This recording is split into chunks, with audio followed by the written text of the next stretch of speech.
नमस्कार गाइस। आज का वीडियो का टॉपिक है how to learn English. So you want to learn English, हाँ? अगर आपको इंग्लिश, मैं हिंदी में वीडियो रखता हूँ क्योंकि अगर आपको इंग्लिश उतनी समझ में नहीं आती है तो मैं आपको एकदम सिंपल वे में, एकदम डिसेंट वे में आपको चीज़ें सिखाता हूँ। पहले तो मैं अपनी जर्नी के बारे में बताता हूँ। देखिए, बचपन में मुझे इंग्लिश बिल्कुल नहीं आती थी। हमें समझे किसी को नहीं आती है। कोई भी ऐसा नहीं है कि पैदा होती इंग्लिश में बोलने लगा हो, इंग्लिश में लिखने लगा हो। सबको इंग्लिश सीखनी पड़ती है। तो ये एक स्किल है। It is a skill. It is more skill than a language. तो आपको इसे एक स्किल की तरह सीखना पड़ेगा। ये बिल्कुल म्यूज़िक की तरह है। जैसे कि आप म्यूज़िक की कितनी भी थेरीज वगैरह पढ़ लो, कितनी भी हिस्ट्री पढ़ लो म्यूज़िक की, पर जब तक आप गाओगे नहीं, आप इंस्ट्रूमेंट बजाओगे नहीं, तब तक आपसे नहीं होगा। तो इंग्लिश को प्रैक्टिस करना पड़ता है। मैंने इंग्लिश कैसे सीखी?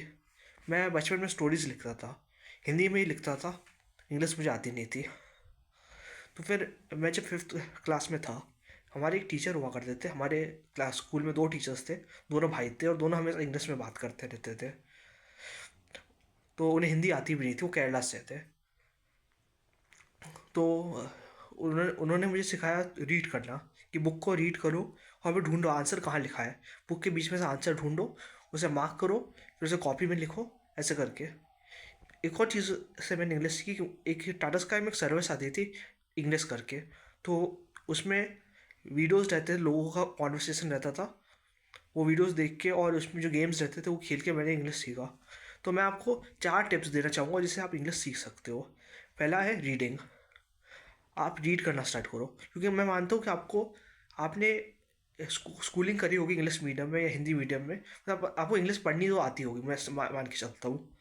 तो आप इंग्लिश रीडिंग करो। उसमें कुछ वर्ड्स रहेंगे जो आपको समझ में नहीं आएगा, तो फिर उन्हें गूगल में सर्च करो, उनका मतलब निकालो और बुक में ही ऊपर में वो मतलब लिख दो।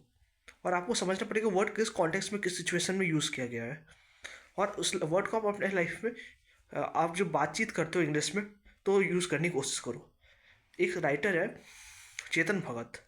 चेतन भगत की बुक आप पढ़ सकते हो। उसकी बहुत सिंपल लैंग्वेज में वो बुक रहती है। एक और राइटर है मिनिस्टर पीक। मैं मेरी बुक है gossip with God, seller of stars, murders between us. आप पढ़ सकते हो। मैं बुक का डिस्क्रिप्शन डिस्क्रिप्शन में लिंक दे दूंगा। एक और तरीके से मैंने इंग्लिश सीखी है वो इंग्लिश शोज़ वगैरह देख के। मैंने एक शो देखा था, गुड डॉक्टर।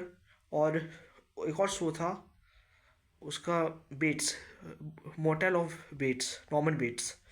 ये उसमें इंग्लिश में बोलते थे, तो उसमें क्या बोलते थे, वांट की जगह हम बोलते थे वाना, और गो की जगह, गोइंग की जगह बोलते थे आई ग्वाना। तो ये होती है एडवांस इंग्लिश, जो फॉरेनर्स बोलते हैं। ऐसे करके आप इंग्लिश सीख सकते हो। तीसरा हो सकता है कि आप राइटिंग करो। अब मैं नॉवेल्स लिखता था, तो इसलिए मेरी इंग्लिश बहुत अच्छी होती गई। तो तीसरा है होता है आप एक डायरी लिखिए। आप सुबह उठते हो, सुबह उठ के आपने ब्रेड बटर खाया, तो आप लिख सकते हो डायरी में, I ate bread butter today. In morning I ate bread butter. In today's morning, today morning I ate bread butter, I ate banana, I ate cake. तो आपको यहाँ पे वर्ड्स पता होंगे इंग्लिश के, कि इसको केक बोलते हैं, इसको बिस्किट बोलते हैं, इसको टी बोलते हैं, इसको कॉफ़ी बोलते हैं। तो फिर ये हो गया आपका ऑब्जेक्ट्स। और एक होता है सब्जेक्ट। सब्जेक्ट होता है आप, और ऑब्जेक्ट यानी वो सामान जिसके बारे में बात कर रहे हैं। आई आई ड्रैंक कॉफ़ी। अब यहाँ पे एट नहीं बोलेंगे, जैसे बंगाली लैंग्वेज में होता है। कोई पीने पीने का कोई वर्ड नहीं होता बंगाली लैंग्वेज में। बंगाली लैंग्वेज में सारे खाने के वर्ड्स होते हैं।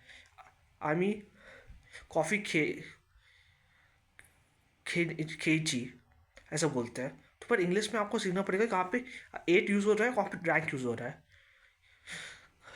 कॉफ़ी के लिए ड्रैंक यूज़ होगा, और एट के लिए, कॉफ़ी के लिए ड्रिंक्स यूज़ होगा, और केक के लिए ईट या एट यूज़ होगा। अब आपको यूज़ करना पड़ेगा हैव। आपको स्टार्टिंग में टेंस समझ में नहीं आएंगे, पर आप धीरे धीरे जैसे प्रैक्टिस करते रहोगे आपको समझ में आता जाएगा। जैसे म्यूज़िक सीखते हैं तो रिदम हमें पकड़नी पड़ती है, तो वैसे ही ग्रामर भी आपका ही धीरे धीरे ठीक होता जाता है। तो मैंने आपको क्या क्या सलाह दे दी कि आप डायरी लिखो, इंग्लिश का कंटेंट देखो, इंग्लिश पढ़ो, और आप बोलने की कोशिश करो। अगर आपके साथ कोई दोस्त होना चाहिए, कोई आपको कोई भाई बहन होना चाहिए जिसके साथ बैठकर आप इंग्लिश में बात करो। तो अगर आपके पास ऐसा कोई साथी नहीं है जिसके साथ आप इंग्लिश से बात कर सकते हो, तो आप जैसे महाभारत में अ, एकलव्य ने किया था कि गुरु की तस्वीर लगा के या फिर गुरु का पुतला बना के उसके उसे देखकर ही ट्रेनिंग कर रहे हैं, तो आप एक डॉल वगैरह के साथ बात कर सकते हो, खुद से बात कर सकते हो, और ऐसे करके आप इंग्लिश सीख सकते हो।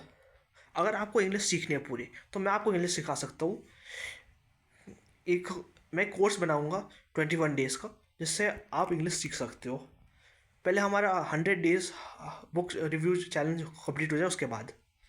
तो ओके, नेक्स्ट वीडियो के लिए सब्सक्राइब और लाइक कर लीजिए।